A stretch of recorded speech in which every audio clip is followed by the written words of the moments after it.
happy spring wherever you happen to be.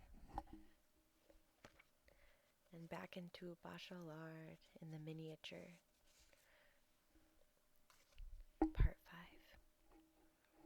I felt a certain scruple when a few pages back I introduced that long description by the botanist in the Nouvelle Encyclopédie Théologique. This fragment abandons the seed of daydream too quickly. But because of its gossipy nature, we accept it when we have time for pleasantry. We must dismiss it, however, when we are trying to find the living seed of products of the imagination. If one may say this, it is a miniature made with big pieces, and I shall have to look for a better contact with the miniaturizing imagination. Unfortunately, being, as I am, a philosopher who plies his trade at home, I haven't the advantage of actually seeing the works of the miniaturists of the Middle Ages, which was the great age of solitary patience. But I can well imagine this patience, which brings peace to one's fingers. Indeed, we have only to imagine it for our souls to be bathed in peace. All small things must evolve slowly, and certainly a long period of leisure in a quiet room was needed to miniaturize the world. Also, one must love space to describe it as minutely as though there were world molecules to enclose an entire spectacle in a molecule of drawing. In this feat there is an important dialectics of the intuition, which always sees big, and work, which is hostile to flights of fancy. Intuitionists, in fact, take in everything at one glance, while details reveal themselves and patiently take their places, one after the other, with the discursive impishness of the clever miniaturist. It is as though the miniaturist challenged the intuitionist philosopher's lazy contemplation, as though he said to him, "You would not have seen that. Take the time needed to see all these little things that cannot be seen altogether." In looking at a miniature, unflagging attention is required to integrate all the detail. Naturally, miniature is easier to tell than to do, and it is not hard to find literary descriptions that put the world in the diminutive. But because these descriptions tell things in tiny detail, they are automatically verbose.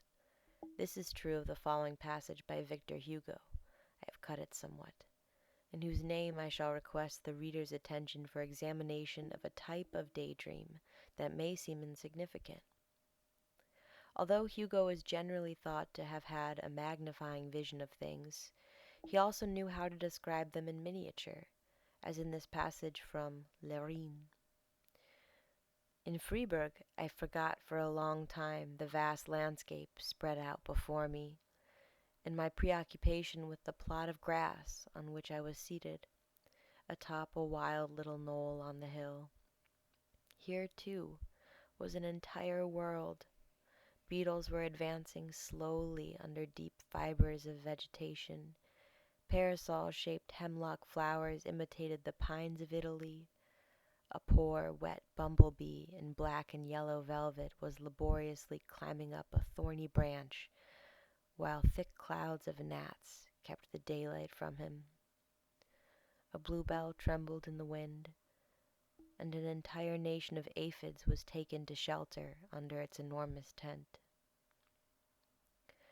I watched an earthworm that resembled an antediluvian python come out of the mud and writhe heavenward, breathing in the air.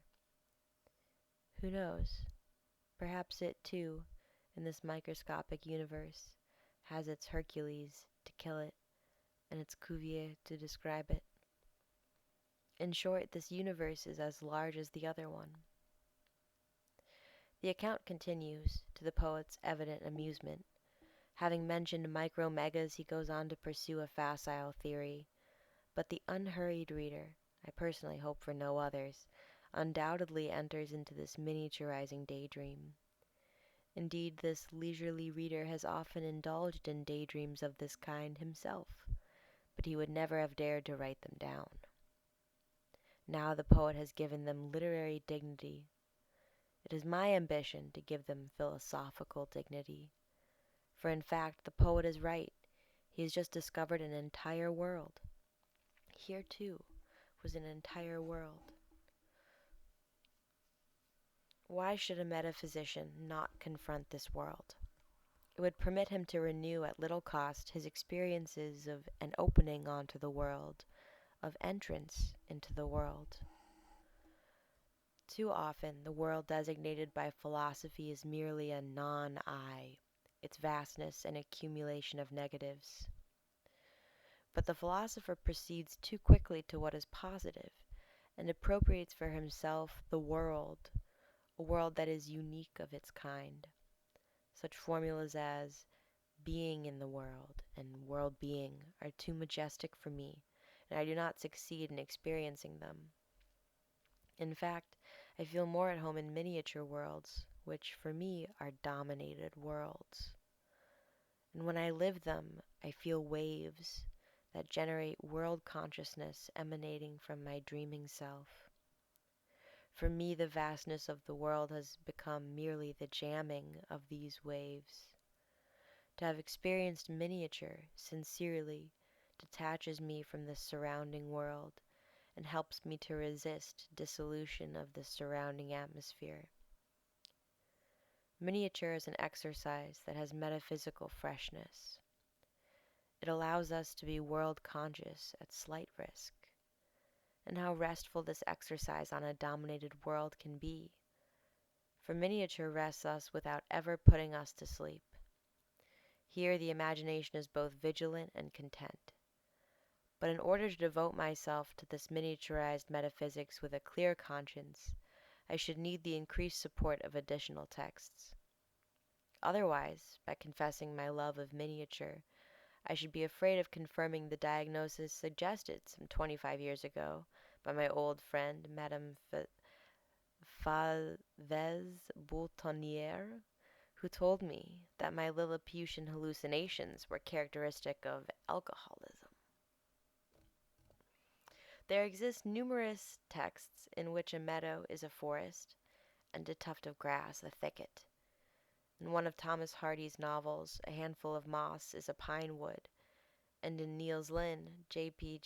Jacobson's novel of Subtle Passions, the author, describing the forest of happiness with its autumn leaves and the shad bush weighted down with red berries, completes his picture with vigorous, thick moss that looked like pine trees or palms. Also, there was in addition a thin moss that covered the tree trunks and reminded one of the wheat fields of elves.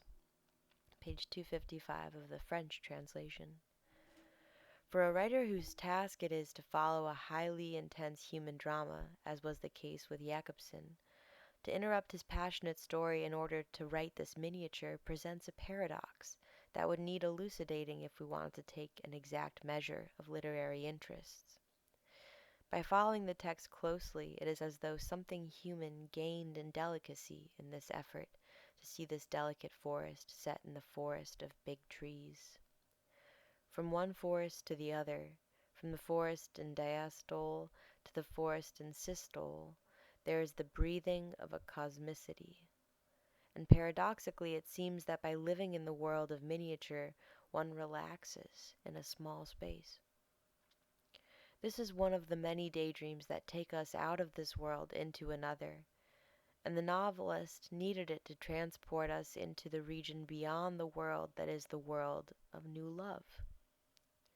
People who are hurried by the affairs of men will not enter there.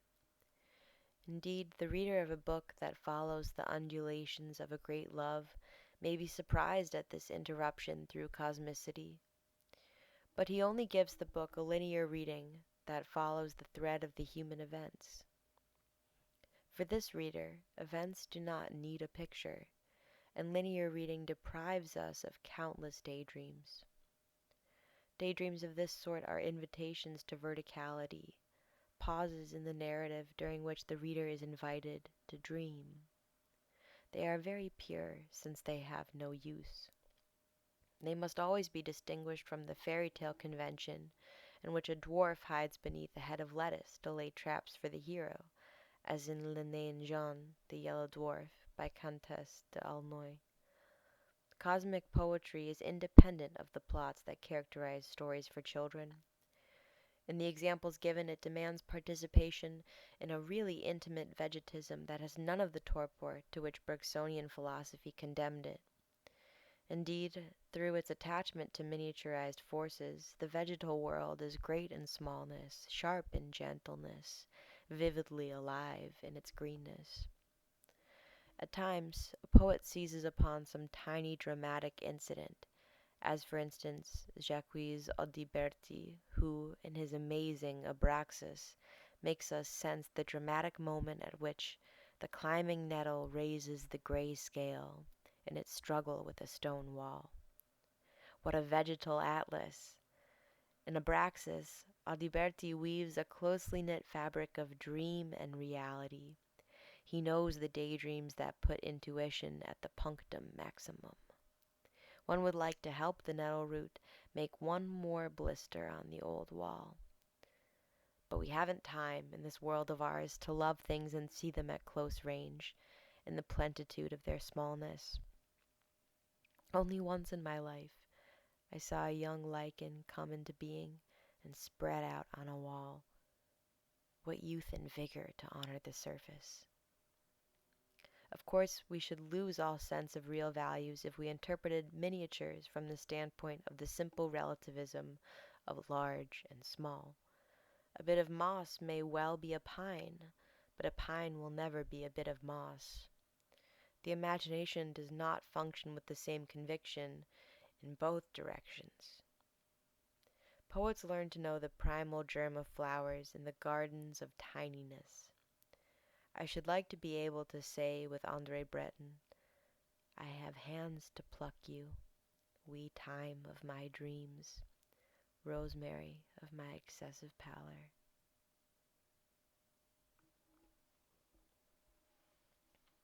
We shall read again soon, and good night to you.